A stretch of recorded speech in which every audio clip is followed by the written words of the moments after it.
20. What about the 5?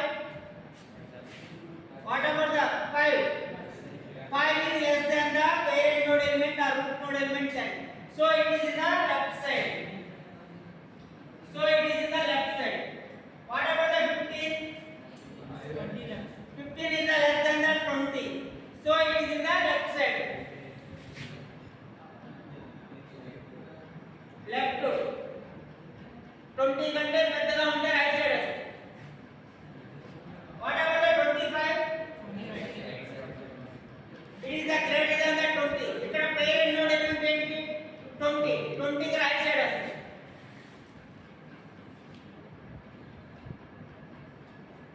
ఇప్పుడు అర్థమైందా? BST ఎలా ఫామ్ చేస్తాం?